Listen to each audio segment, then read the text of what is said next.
Yes, it's April Fool's. Yes, I'm doing a voiceover, and yes, I'm supposed to be sleeping by now. So this is the Galaxy A30s Teardown. Let's power it off first of all before we roll in the intro, and thank you so much for 69 subscribers. That's what she said. Let's start.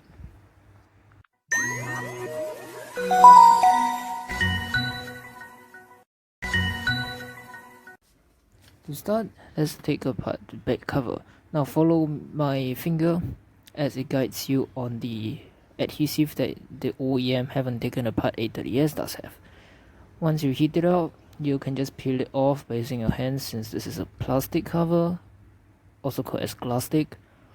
Pull it right off, and the next thing you have to do before doing anything else is to remove the SIM tray. This is probably going to be step number 1 if you do that kind of thing. So once you've got it out, you can finally unscrew all the screws surrounding the phone by using a 00 Phillips screwdriver. Unscrewing all the screws later will get you access to everything you need.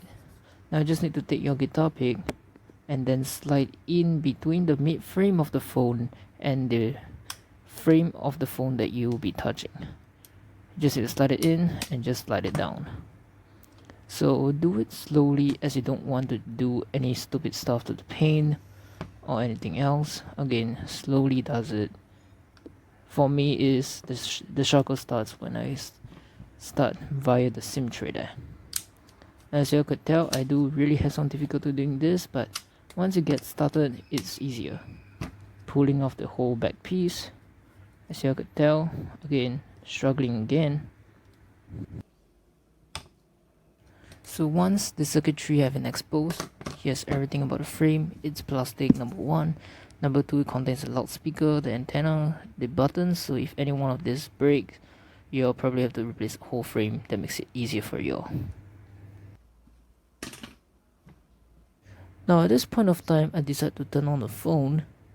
It'll be a bad idea, but I just want to show you something cool that I kind of think this is kind of underrated stuff. So unscrew the 2 screws securing the fingerprint scanner and then unplug it away.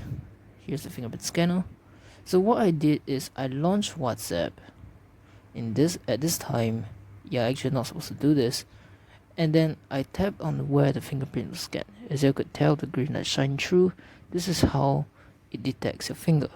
Now I gotta power off the phone again.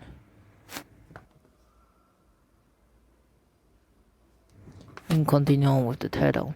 Now moving to the top part of the thing, here I can just unplug the battery first. This is the most important part of all phone repairs or this assembly. And then I'm gonna unplug this camera right here. This one is a 16 megapixel. Does support ultra wide. It's pretty cool, dude.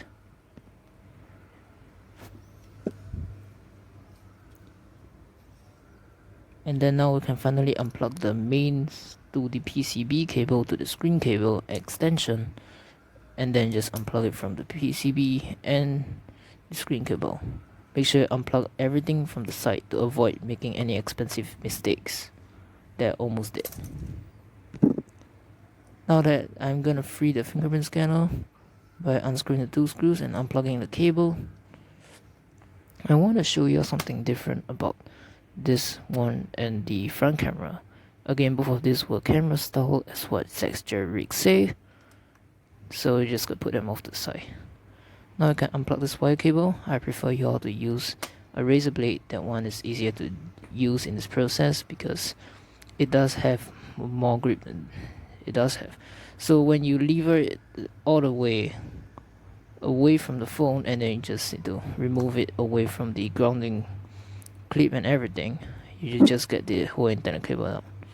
So make sure this part doesn't get lost because I believe this is phone related or something, phone cord related, I don't know. After I take my 00 Phillips screwdriver again and unscrew that 1 screw. It's a black one, so make sure you don't take the screw and just screw it in the wrong hole, otherwise you'll get screwed. I'm just gonna take my spudger and remove the circuit board carefully. It's weird to see that the sensors are all off-centered. Then we've got the 8 megapixel ultra wide, 5 megapixel depth that I'm unplugging right now. It's kind of hard, but it'll come off eventually. 25 megapixel main unplugs off. It's kind of fun to do all this in a phone, and they are all slightly adhered into place. So just say pull them right off, and there you go. Again, these are the stuff that you all need to know. Then here's the motherboard. This one is your sensor. And then now it's time for us to unscrew the charging port one.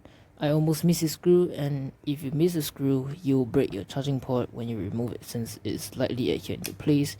Again, adding difficulty to repairing. I will not be taking out the battery though, because this is my main daily driver. I don't want the same thing to happen to my Galaxy S7, so there you go. Here's the water damage indicator, the display cable, the display connector, and then this is the whole PCB for your charging port and your headphone jack. Thank God it does have it. This is a 4000 mAh battery, by the way, so this is why I really don't want to do anything to it. I've got your vibrator also. This whole thing comes off as a screen service pack, as well as the speaker for your front.